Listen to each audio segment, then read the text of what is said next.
Ang muling pagkampi ni Metina sa mga diwata. Hindi lahat ng pagpili ay mali sa simula. Ngunit may mga desisyong sa paglipas ng panahon, unti-unting nagiging sugat sa kaluluwa. Si Metina ay minsang naniwala na ang pagtalikod sa mga diwata ang tanging daan upang mabuhay. Sa gitna ng pagkawasak, sa gitna ng pangakong kapangyarihan at kaligtasan, pinili niyang sumama kina Gargan at Hagorn. Hindi dahil sa galit, kundi dahil sa takot. Takot na muling mawalan. Takot na muling masaktan.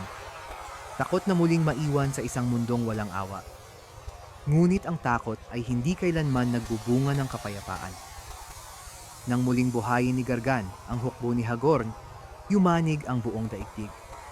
Ang lupa ay nagbitak, ang langit ay dumilim, at ang mga patay ay muling tumindig. Walang alaala, walang awa, at walang kaluluwa. Sa bawat sigaw ng mga muling nabuhay na mandirigma, unti-unting nabasag ang paniniwalang pinanghawakan ni Metina. Ito ba ang mundong ipinangako sa kanya? Habang sumasalakay ang hukbo ni Hagorn, nakita ni Metina ang mga bayan na nilamon ng apoy. Mga ilog na dati malinaw, ngayoy puno ng abo at dugo. Mga batang diwata na tumatakbo, hindi upang lumaban, kundi upang mabuhay.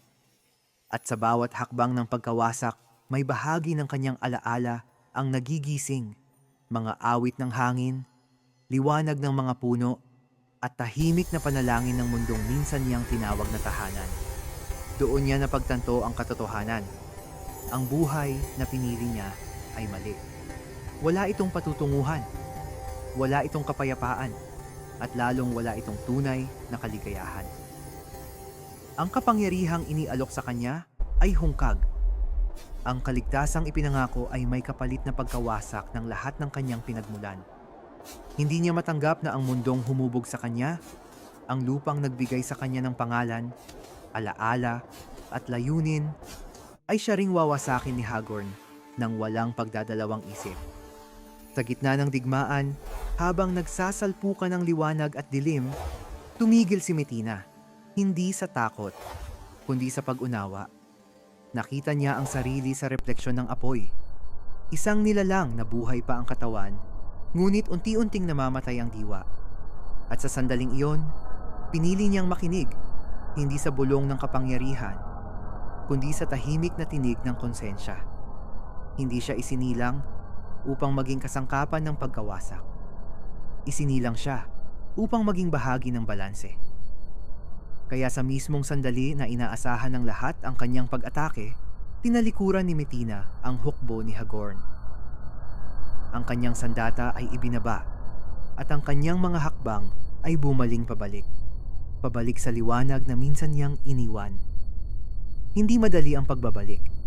Alam niyang may mga sugat na hindi basta maghihilom. May mga diwata na magdududa. May mga alaala ng pagkakanulo na mananatili. Ngunit ang tunay na pagsisisi ay hindi nasusukat sa mga salita, kundi sa handang isakripisyo.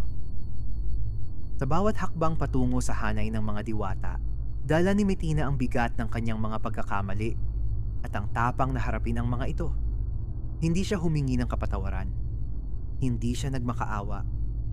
Ang tanging dala niya ay ang paninindigang ipagtanggol ang mundong minsan niyang tinalikuran, kahit pa ang kapalit nito ay ang kanyang sariling buhay. At sa sandaling iyon, muling umusbong ang liwanag sa kanyang paligid. Hindi dahil siya'y pinatawad agad, kundi dahil pinili niyang maging tama kahit huli na.